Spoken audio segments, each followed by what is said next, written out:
The quantum displacement sensors at NORAD registered the anomaly at exactly 2:14 p.m. Eastern Standard Time. Dr. Sarah Chen, lead detection analyst, initially dismissed it as another equipment glitch. After 3 months of false positives from the new Q-wave detection system, another alert was the last thing she needed on her Friday afternoon. But this was different. The readings weren't just breaking known physics. They were rewriting them. "Sir," she called out, her voice steady despite her racing heart. "You need to see this." Colonel James Martinez appeared behind her workstation within seconds. "Talk to me, Dr. Chen." Multiple quantum signatures, massive ones, appearing simultaneously in high orbit. They're arranging themselves in a perfect dodecahedron formation around Earth. Before Martinez could respond, every screen in the command center flickered and went dark. When they reactivated 3 seconds later, they displayed the same image, a being that appeared to be made entirely of flowing geometric patterns, like a living constellation. "Greetings, resource consumers of Sol 3, the entity announced in perfectly synthesized English. "I am Senior Auditor VEX 427 of the Nexian Revenue Authority.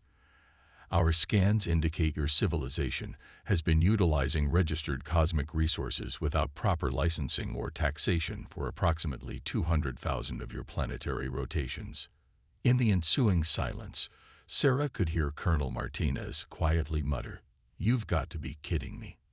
The geometric being continued.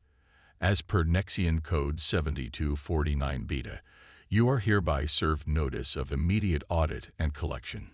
Your species has accrued substantial fees for the unauthorized use of 1 G-class star's energy output, 1 planetary gravity well, 342 unique elements, quantum probability manipulation via conscious observation, and unauthorized evolutionary advancement without proper permits."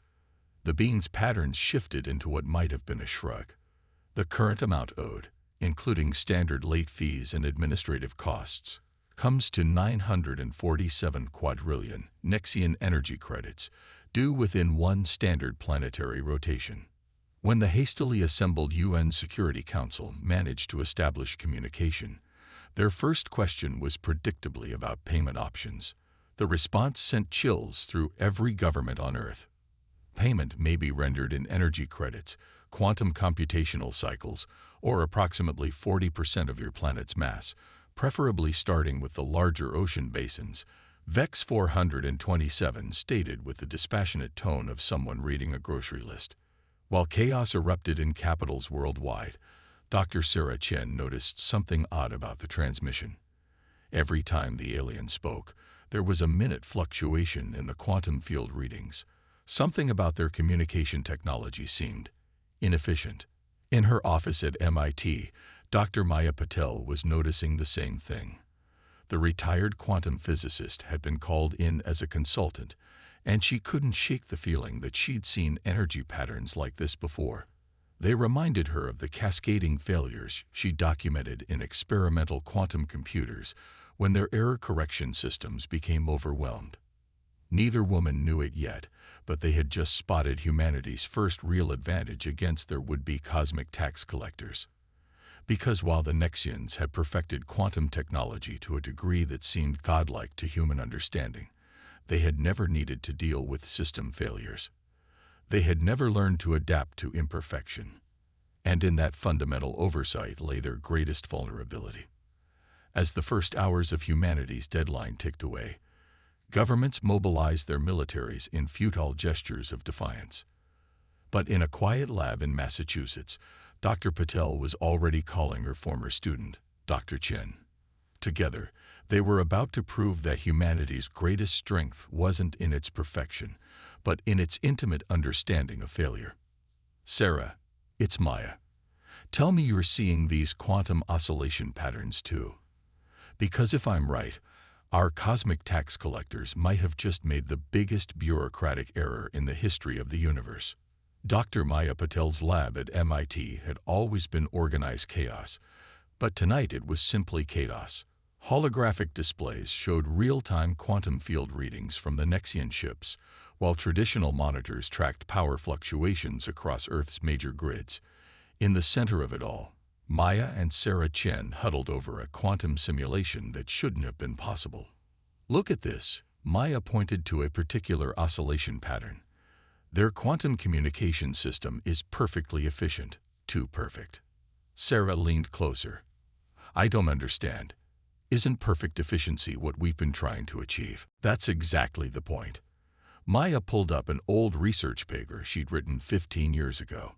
"When I was working on quantum computing architecture, we hit a wall. Every time we tried to achieve perfect quantum coherence, the system would eventually cascade into chaos. We called it the uncertainty barrier." On the main screen, one of the Nexian ships adjusted its position, causing a ripple of quantum distortions.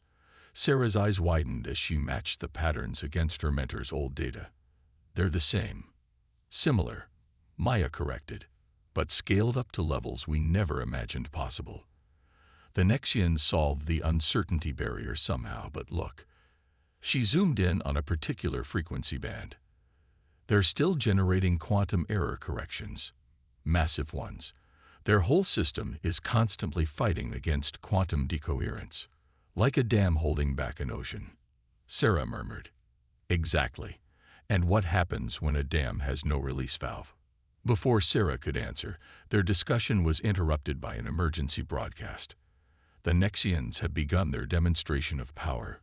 Over the Indian Ocean, one of their ships had just converted a cubic kilometer of seawater into pure energy, transferring it directly into their energy credit system.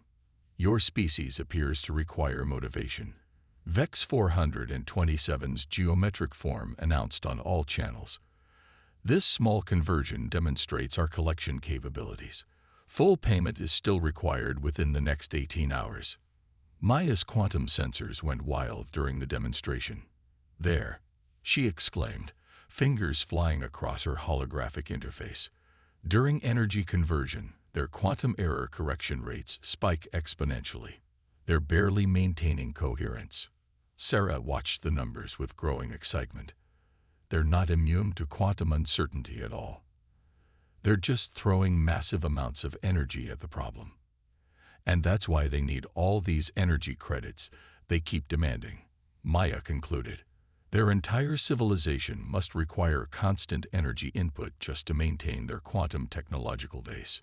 In Washington, D.C., the hastily assembled Scientific Advisory Council was reaching the end of their patience. Every proposed solution, from nuclear weapons to diplomatic concessions, had been dismissed as either futile or unacceptable. When Dr. Chen's call came through, they were ready to listen to anything. "A quantum feedback loop," General Harrison repeated skeptically. "You're suggesting we can overload their systems by what exactly?" "By giving them exactly what they want," Sarah explained, "but way too much of it, all at once. Their ships are already struggling to maintain quantum coherence.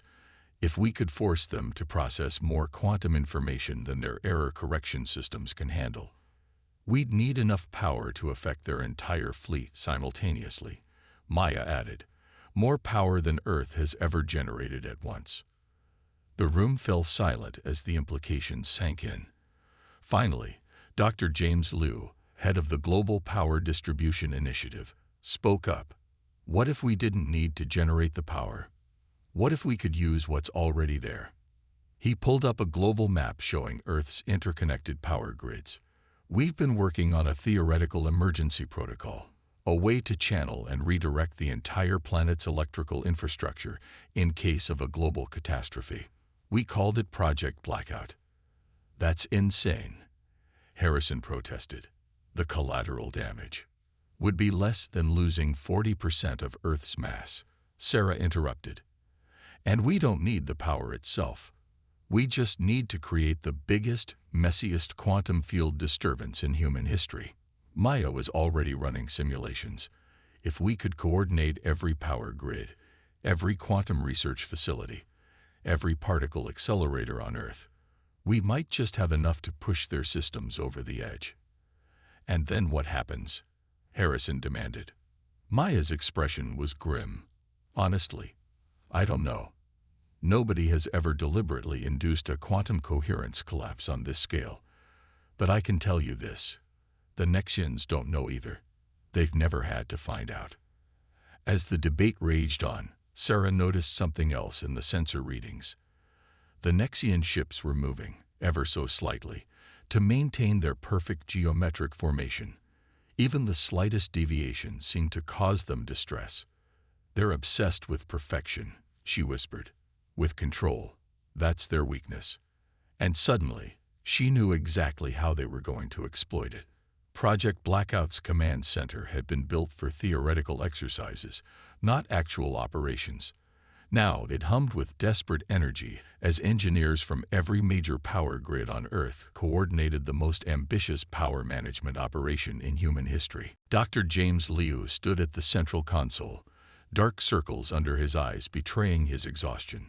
The Chinese grid is synchronized. Europe and North America are coming online now. Quantum research facilities reporting ready, Sarah Chen announced from her station. CERN, Brookhaven, KEK Japan. All particle accelerators are prepared for maximum output.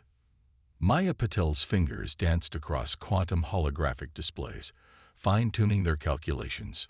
Remember, we're not just trying to create power. We're trying to create quantum chaos. Beautiful, synchronized, perfectly calculated chaos. Above them, the Nexian ships maintained their precise geometric formation. They had begun systematic energy conversion of Earth's oceans, transforming cubic kilometers of water into energy credits at regular intervals. Each conversion sent cascading quantum distortions through their network, distortions that grew slightly larger each time. They're getting sloppy, Maya observed, watching the quantum fluctuations. Their error correction systems are already strained from maintaining the formation and processing the conversions. They never expected to do this much work in such a short time. VEX 427's geometric form appeared on their screens again. Your partial payments through resource conversion are noted but insufficient. Complete payment or surrender of planetary mass is still required within 7 hours. Sarah noticed something different in the alien's voice, a slight fluctuation that hadn't been there before. They're worried, she realized. They've never had a species resist like this. That's because they've never met humans before, General Harrison growled from the doorway. Status report. Global power grid synchronization at 89% and climbing, Liu reported. We're routing everything through the quantum interference pattern Maya designed. When we trigger this, he trailed off. When we trigger this, Maya finished, we create a quantum disruption field that will force their ships to process more error corrections than they can handle. Their perfect system will face true uncertainty for the first time. Harrison nodded grimly. The President has given authorization. The UN Security Council is on board. Even countries that usually won't agree on the time of day are backing this plan. We've got one shot at this. Sir, a junior technician called out. The Nexians. They're starting something big. All eyes turned to the main display. The alien ships were realigning, their geometric formation shifting into a new configuration. Energy readings were spiking off the charts. They're preparing for a mass convergent event. Sarah analyzed quickly. Much bigger than before. I think they're done waiting. How long until grid synchronization is complete? Harrison demanded. 4 minutes, Liu answered. Maya's face went pale as she read the quantum data. We don't have 4 minutes. They're going to convert the entire North Atlantic in one shot. The quantum backlash alone would tear our infrastructure apart. Sarah stared at the numbers, her mind racing. Then she smiled. No, this is perfect. They're about to do half our work for us. What do you mean? Their ships will be at peak power output during the conversion, she explained rapidly. All their systems focused on maintaining perfect quantum coherence during a massive energy transfer. If we time our quantum pulse to hit at exactly the right moment, Maya caught on immediately. We can use their own convergent energy against them. The feedback loop would be exponential. Can we do it? Harrison asked. Liu checked his systems. Global grid at 92%. Not perfect, but perfect is their weakness, not ours. Sarah interrupted. We go with what we have. Above them, the Nexian ships began to glow with accumulated energy. The sky itself seemed to bend around their formation as they prepared to convert an entire ocean into their precious energy credits. All stations, stand by, Harrison ordered, on Dr. Chen's mark. Sarah watched the quantum readings climb, her hand hovering over the activation control. Everything they had planned, every calculation and simulation, came down to this moment, to hitting that perfect point of imperfection. The Nexian ships reached their energy peak. Sarah heard Maya whisper something that might have been a prayer. Now, she hit the control. Across the planet, every power grid, particle accelerator, and quantum research facility surged at once. The combined output was channeled through their quantum interference pattern, creating a wave of pure chaos aimed at the Nexian fleet. The wave hit just as they began their conversion process. For a fraction of a second, nothing happened. Then the sky caught fire. The quantum feedback loop exceeded every simulation, every calculation, every worst-case scenario they had prepared for. The Nexian ship's perfect geometric formation shattered as their error correction systems fought desperately against the tide of uncertainty humanity had unleashed. Maya's quantum displays became a chaos of alerts and warnings. The quantum cascade is spreading through their entire network. They're losing coherence across all systems. The Nexian ships began to flicker, their crystalline structures distorting as they struggled to maintain their form. Vex 427's image appeared on their screens, but now it was fragmented, breaking apart and reforming continuously. This is impossible. The tax collector's voice glitched. Your species cannot possess this level of quantum manipulation capability. Our scans showed. Your scans showed exactly what we wanted them to show. Sarah interrupted. You were so focused on perfect measurements that you never considered we might understand chaos better than you do. The geometric beam's patterns swirled in what might have been anger or fear. You primitive, you have no idea what you're doing. The quantum cascade could tear apart the very fabric of local space-time. Actually, Maya stepped forward. We know exactly what we're doing. We've been dealing with quantum uncertainty since we first discovered it. While you built perfect systems, we learned to work with imperfection, to adapt to it, to use it. But the Nexians weren't finished. Their ships began emitting focused quantum pulses, attempting to stabilize their formation. Each pulse sent shockwaves through Earth's power grids, causing disruptions and failures across the planet. They're trying to shut us down. Liu shouted over the sound of overloading systems. Power grid synchronization dropping. We're losing nodes across Europe and Asia. Harrison grabbed the command console. Reroute through the backup systems. We don't have enough backup systems, Liu responded grimly. They're targeting our infrastructure with precision strikes. They may be compromised, but they're still more advanced than we are. Sarah watched the cascade of failures spreading across their monitors. The Nexians were wounded but adapting, learning from humanity's strategy. If they could stabilize their systems enough to launch a coordinated counterattack. Then she noticed something in the quantum readings, something beautiful in its implications. Maya, she called out, look at their error correction patterns. What do you see? The older physicist studied the data, then began to laugh. They're trying to impose order on chaos, to force their way back to perfect quantum coherence. And every attempt makes the uncertainty worse, Sarah finished. They can't help themselves. They're so convinced that perfect order is the answer that they're amplifying our attack for us. Liu looked between them, confused. What are you saying? I'm saying we don't need to maintain our attack at full strength, Sarah explained. We just need to keep them off balance enough that they'll do the rest themselves. Every time they try to restore their perfect system, they dig themselves deeper into the uncertainty well. Maya nodded. Dr. Liu, Reduce power output to 30%. Focus everything we have left on maintaining irregular quantum pulses. Nothing predictable, nothing perfect. But the simulations, Lou protested. Forget the simulations, Sarah cut him off. This isn't about overwhelming them with power anymore. It's about keeping them unstable enough that their own drive for perfection becomes their undoing. Above them, the Nexian ships continued their desperate attempt to restore order to their systems. Each burst of energy they released created new ripples of quantum uncertainty, which their automated systems immediately tried to correct, creating even more instability. They're caught in a feedback loop of their own making, Maya observed with professional admiration. Their entire civilization is built on the assumption that quantum uncertainty can be eliminated through perfect error correction. They've never learned to accept and work with natural quantum fluctuations. And now that weakness is going to cost them everything, Harrison added quietly. But Sarah was watching VEX 427's increasingly fragmented transmissions with growing concern.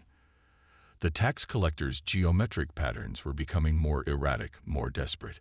And in that desperation, she recognized something dangerous. They're going to try something drastic, she warned. Their entire worldview is being proven wrong. Their perfect system is failing. They won't accept that quietly. As if in response to her words, the Nexian ships began to move, not in their usual precise patterns, but in a new configuration that made Maya's face go pale as she read the quantum signatures. They're preparing for a quantum detonation, she announced grimly. They're going to try to reset the local quantum field by force, even if it takes half the solar system with it. Sarah stared at the readings in horror. Can we stop them? No, Maya replied. But maybe we don't have to. She turned to the others, her eyes bright with sudden understanding. They're about to learn the hardest lesson any civilization can face. Sometimes the only way to win is to accept that you've already lost. Above them, the Nexian ships began their final desperate gambit. The sky itself seemed to hold its breath, waiting to see which would prove stronger, humanity's embrace of chaos, or the Nexians' doomed pursuit of perfection. The quantum detonation began as a point of perfect stillness. For one impossible moment, every particle in near-Earth space achieved absolute quantum coherence. Maya's instruments flatlined. Sarah felt a sensation like the universe holding its breath. Then reality itself seemed to shatter. The Nexian ships pulsed with energy beyond anything their sensors could measure, trying to force local spacetime back into what they considered proper order. But instead of restoring their perfect system, they had accomplished something unprecedented. They had created a quantum uncertainty field larger than any in recorded history. They did exactly what we predicted, Maya announced, her voice filled with wonder and horror. They tried to solve quantum uncertainty by creating perfect order, and created the biggest quantum chaos field ever recorded instead. Sarah finished. Their own weapon is the final nail in their coffin. On their screens, VEX 427's form appeared one last time, but now it was barely recognizable. The once perfect geometric patterns flowed like liquid, unable to maintain any stable form. What have you done? The tax collector's voice distorted. This defies all established quantum protocols. That's humanity's specialty, Sarah replied calmly. We defy protocols. We break rules. We find ways to work with chaos instead of trying to control it. That's how we survived on a planet that tried to kill us 1,000 different ways. That's how we evolved from prey animals to apex predators. That's how we went from caves to quantum physics in the blink of cosmic time. Maya stepped forward. Your civilization achieved incredible things by pursuing perfection. But you forgot something fundamental about the universe. Perfection isn't just impossible, it's undesirable. Evolution requires mutation. Innovation requires failure. Intelligence requires uncertainty. The Nexian fleet was beginning to lose structural cohesion. Their ships, once perfect geometric forms, now shifted and flowed like aurora borealis made solid. We, we cannot maintain quantum coherence, VEX 427 admitted. Our entire civilization depends on perfect quantum state control. Without it, you'll have to adapt, Sarah said. Just like we did. Just like every successful species in the history of our world had to do. A new voice joined the conversation. Another Nexian, but higher ranked based on its more complex patterns. This is Senior Administrator VEX 001. We submit to negotiations. General Harrison stepped forward. Negotiations. Our attempt to collect payment has failed. More importantly, you have demonstrated mastery over quantum uncertainty that our civilization never achieved. We propose a trade. Sarah and Maya exchanged glances. What kind of trade? Maya asked cautiously.